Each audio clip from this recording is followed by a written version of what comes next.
ये क्या सबसे ज्यादा परेशान करता होगा आपको? ये वाईफाई प्लस वन का compression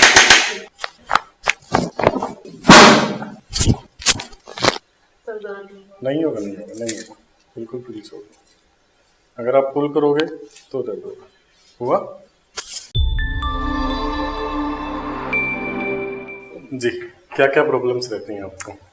good evening sir. Actually मेरा पूरा मॉर्निंग के टाइम पे पूरी यहाँ पे लेफ्ट साइड पे पूरी स्टिफनेस रहती है। Right. और हल्का सा भी बेंड होते हैं या वापस नॉर्मल उसमें पोजीशन में आते हैं तो इंटेंसिटी इंक्रीज होती है और सेटल डाउन हो जाती है। और फिर उसके बाद पूरे दिन भी थ्रू आउट भी पेन रहता है। कभी कभी लेफ्ट साइड पे है तो लोअर लेग में भी रेडिएट करता है, आर्म में भी आता है, कभी कभी बहुत रेयर होता है, लेकिन स्टिफनेस एक लोकलाइज्ड एरिया में ही रहती है मेरे को, लेफ्ट साइड पे ही। तो जब आप सुबह उठते हैं तो आपका जो पोस्चर होता है क्या सीधा रहता है, बिल्कुल एकदम से सीधे उठ जाते हो या थोड़ा लगता है कि बैंड रहना पड़ता है कुछ टाइम के लिए? नहीं सर, सीधे उठ जाती हूँ। सीधे उठ जाते हो, बस आपको जकड़ा महसूस होता है? हाँ जी। ठीक है, और उठाओ। ऐसा करने में आपको क्या लग रहा है? यही स्ट्रेच फील हो रहा है। पैर सीधा करने की कोशिश करिए, इस पे पीछे की तरफ स्ट्रेच आ रहा है। दूसरा पैर उठाइए, इसमें इसके कंपैरिजन कम है। इसके मसल टाइटनेस ज्यादा है आपके। ठीक है, इसको उठाने में देखिए दूसरा पैर उठ रहा है। मतलब आपकी जो हैमस्ट्रिंग की टाइटनेस है बहुत ज्यादा है, और ये टाइटनेस होने का कारण है आपका कंप्रेशन। L5S1 पे जो कंप्रेशन डेवलप होता है जी, उसकी वजह से ऐसा होता है। दूसरे पैर में और चेक करेंगे, इसमें है पर कम है इसमें पहले उससे। एक्सरे देख लेते हैं आपके। एक्सरे से समझते हैं प्रॉब्लम क्या है। ये आपका एक्सरे है, ये कंप्लीटली स्ट्रेटनिंग में गया हुआ है। होना कैसा चाहिए? एक नॉर्मल एक्सरे है, कर्वेचर होना चाहिए। ये बहुत सारे फैक्टर होते हैं। आपके फैक्टर आपकी लाइफस्टाइल से हो सकता है, आपकी हाइट की वजह से हो सकता है, आपके काम करने के तरीके से हो सकता है, आप स्टैंडिंग वर्क करते हो तो हो सकता है, लॉन्ग सिटिंग वर्क से भी होता है, स्लीपिंग पोस्चर से भी होता है। दूसरी चीज इसमें जो जरूरी है, स्पेस होना बहुत जरूरी होता है। हर वर्टिब्रा के बीच में एक डिस्क स्पेस होता है। जब डिस्क स्पेस बना रहता है तो नाव रिलीज रहती हैं, इजीली मूव कर पाती हैं स्पाइन। आपके केस में वो नहीं हो रहा है, ये स्पेस कम है, यहाँ भी कम है, यहाँ भी कम है, यहाँ भी कम है। ये स्पाइन कॉम्प्रोमाइज कर रही है आपके डिस्क स्पेस को, वो डिस्क स्पेस आपको पेन बना रहा है। आज उस पेन को हम ठीक करने वाले हैं। ठीक है।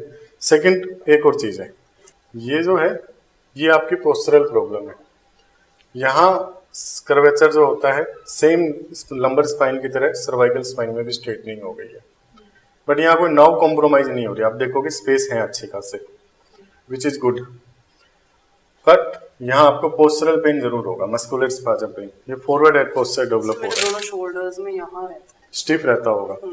ये फॉरवर्ड हेड पोस्चर की वजह से होता है। ठीक है। अगर मैं नॉर्मल खड़ी भी हो जाती हूँ तो भी मैं ऐसे हो जाती हूँ। डाउन रहता है पोस्चर आपका, शोल्डर राउंडेड रहते होंगे थोड़ा सा। ठीक है, बिल्कुल है। छोड़ेंगे, रिलैक्स,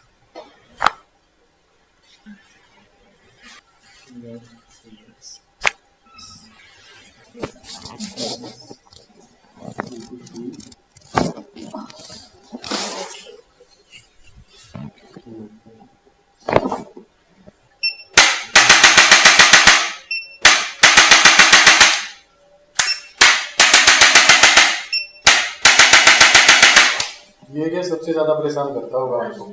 ये L5S1 का कंप्रेशन।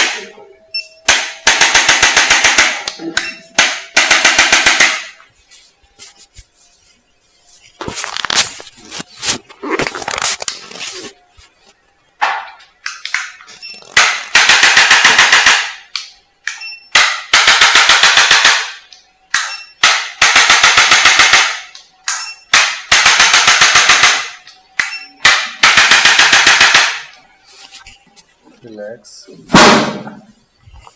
रिलैक्स हो।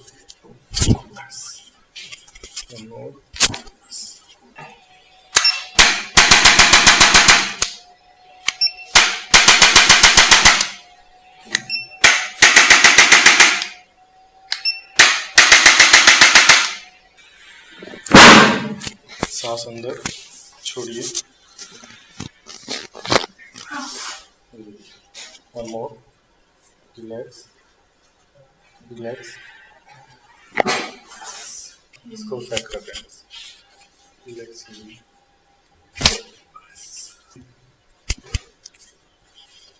रिलैक्स, फ्री,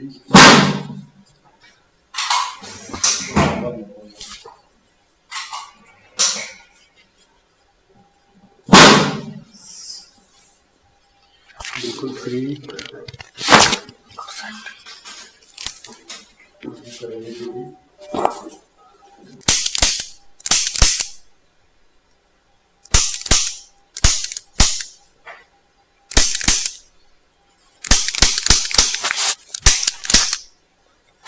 रिलैक्स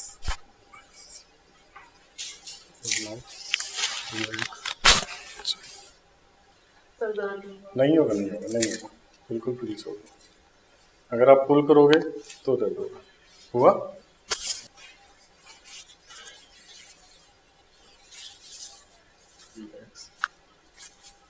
पेन कैसा आपका? पेन रिलीफ हुआ है, चाहे वो हेडेक हो या थोड़ा सा लेग्स में थोड़ा स्टिफनेस थी, जैसे आपने बताया था हैमस्ट्रिंग्स में, वो थोड़ा रिलीफ हुआ है।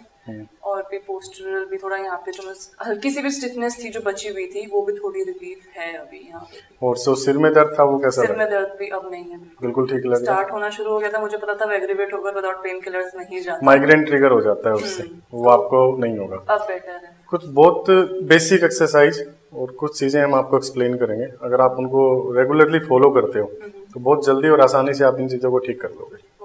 वो तरीके हम आपको सिखा देंगे, ठीक है।